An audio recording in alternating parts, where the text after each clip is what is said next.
بسم اللہ الرحمن الرحیم۔ محترم ناظرین، السلام علیکم ورحمۃ اللہ وبرکاتہ۔ زکوٰۃ کے مسائل چل رہے ہیں، اسی سلسلے کو آگے بڑھاتے ہوئے آج حروف تہجی کاف اور گاف سے شروع ہونے والے کچھ مسئلے پیش کیے جائیں گے۔ سب سے پہلا مسئلہ ہے کارخانے کی زکوٰۃ کے تعلق سے۔ کارخانہ مختلف قسم کا ہوتا ہے۔ بعض کارخانے وہ ہوتے ہیں جس میں صرف کام ہوتا ہے، کوئی چیز خرید و فروخت نہیں کی جاتی۔ مثال کے طور پر درزی کا کارخانہ ہے، وہاں پر سلائی کی مشینیں ہوتی ہیں، کپڑے ان کے پاس آتے ہیں، وہ سی کر دیتے ہیں۔ اسی طرح پر جوتے کا کارخانہ ہے، تو ان کے پاس صرف کام اگر ہو رہا ہو، یعنی وہ جوتے نہ خریدتے ہوں نہ فروخت کرتے ہوں، بلکہ کچھ لوگ لا کر انہیں میٹیریل دیتے ہیں اور یہ بناتے ہیں اور دے دیتے ہیں۔ اگر ایسی شکل ہے تو چونکہ ان کے پاس خرید و فروخت کا کوئی سامان نہیں ہے، لہذا وہاں رہنے والی مشینوں یا اسی طرح فرنیچر وغیرہ پر کسی پر بھی زکوٰۃ فرض نہیں ہوگی۔ ہاں اگر دوسری شکل ہے، یعنی کارخانے میں یہ بناتے بھی ہیں اور کچھ سامان خرید و فروخت بھی کرتے ہیں، تو جو بھی خریدے جانے والا سامان ہے، اسی طرح فروخت کیا جانے والا سامان ہے، چاہے وہ خام مال ہو یا چاہے تیار شدہ سامان ہو، ان سب کی قیمت فروخت پر زکوٰۃ فرض ہوگی۔ جیسے مثال کے طور پر اگر سلائی کا کارخانہ ہے، ساتھ میں وہ لوگ ریڈی میڈ کپڑے بھی بناتے ہیں، کچھ کپڑا خریدتے ہیں اور خرید کر سیتے ہیں اور اس کو فروخت بھی کرتے ہیں، تو جتنا کپڑا انہوں نے خریدا جو ان کے پاس موجود ہے وہ خام مال کہلاتا ہے۔ جو بھی کپڑے انہوں نے سیے ہیں اور جو کچھ ان کے پاس ڈریسز تیار ہوئے ہیں، وہ ان کا جو ہے فروخت کیا جانے والا سامان ہے۔ تو ان دونوں سامان کی جو قیمت فروخت ہوگی اس پر زکوٰۃ فرض ہوگی۔ اس کے بعد آگے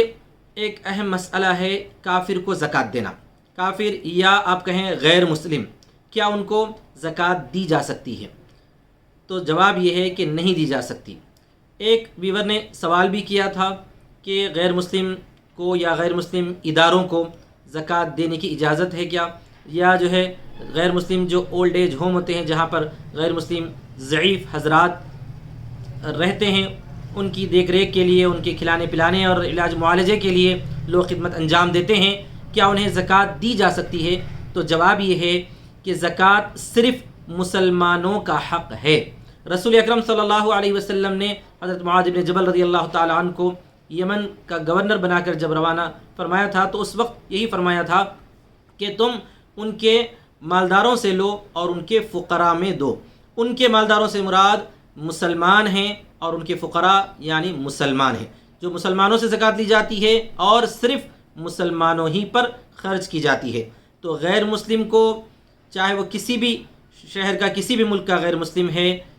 اس کو زکوٰۃ نہیں دی جا سکتی، نہ ہی غیر مسلم اداروں کو دی جا سکتی ہے، نہ غیر مسلم تعلیم گاہوں کو دی جا سکتی ہے، نہ غیر مسلموں کے اولڈ ایج ہوم وغیرہ کو دی جا سکتی ہے۔ ہاں اگر غیر مسلم تعلیمی اداروں کے اندر مسلمان طلبہ پڑھتے ہیں تو ان مسلمان طلبہ کے ہاتھ میں اگر زکوٰۃ کی رقم دیں جس سے وہ فیس ادا کر دیں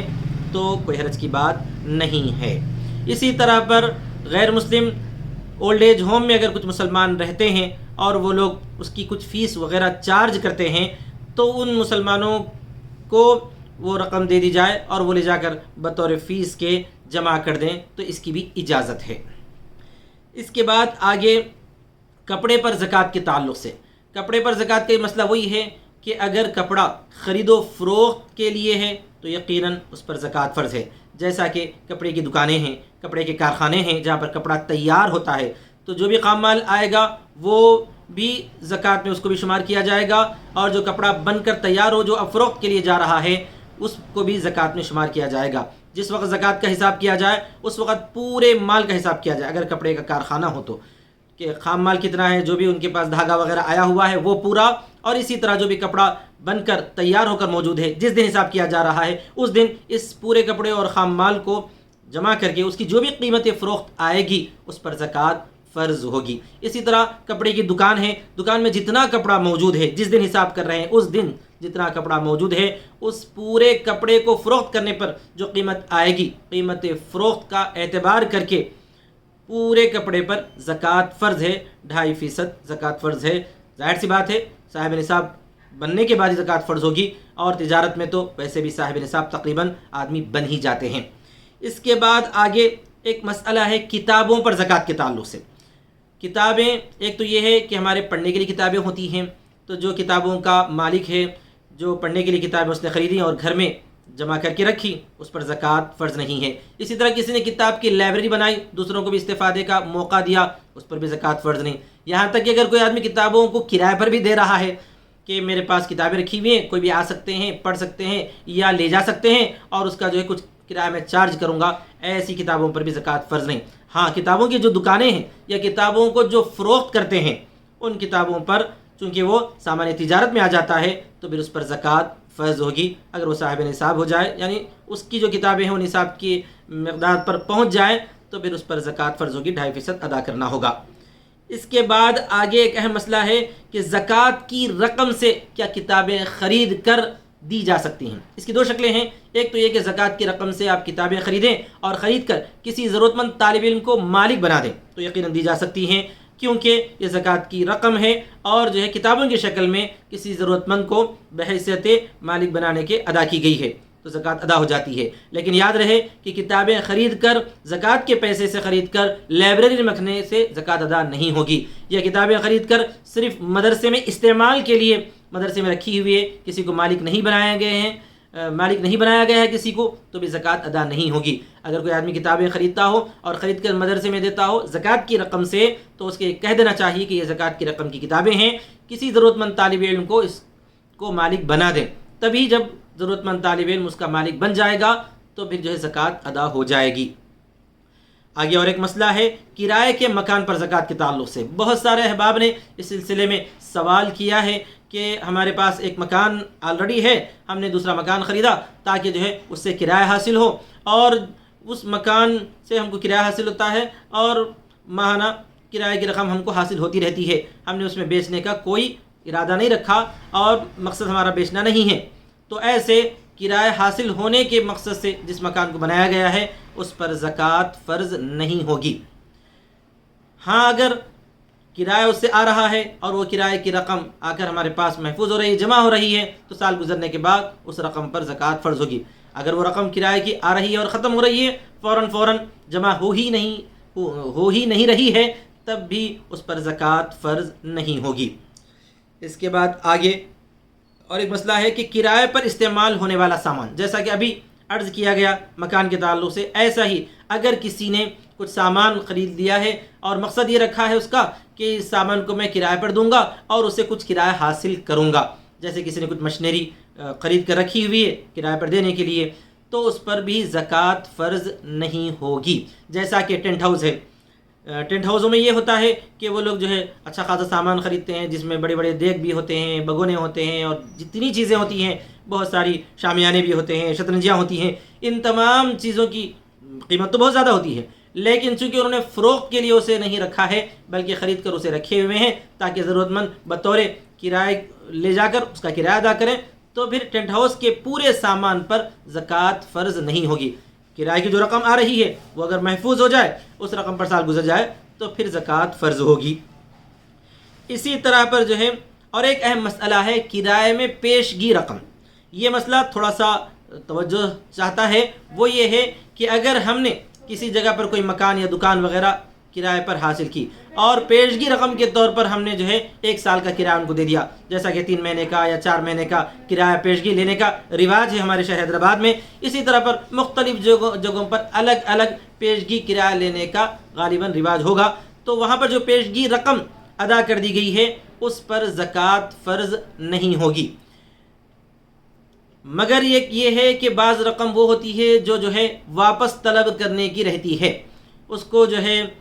بطور ضمانت کے وہ لوگ اٹھا کر محفوظ رکھتے ہیں، جیسا کہ مثال کے طور پر جو ہے 2 لاکھ ایڈوانس دیا گیا، 3 لاکھ دیا گیا، اور معاہدہ یہ ہے کہ جس وقت ہم خالی کریں گے اس وقت جو ہے وہ پوری کی پوری رقم ہم کو واپس ملے گی۔ اس رقم کے بارے میں بعض علماء نے صراحت کے ساتھ یہ لکھا ہے کہ چونکہ یہ ہماری ہی رقم ہے جو کسی اور کے پاس محفوظ ہے، لہذا اس پوری رقم پر زکوٰۃ فرض ہوگی۔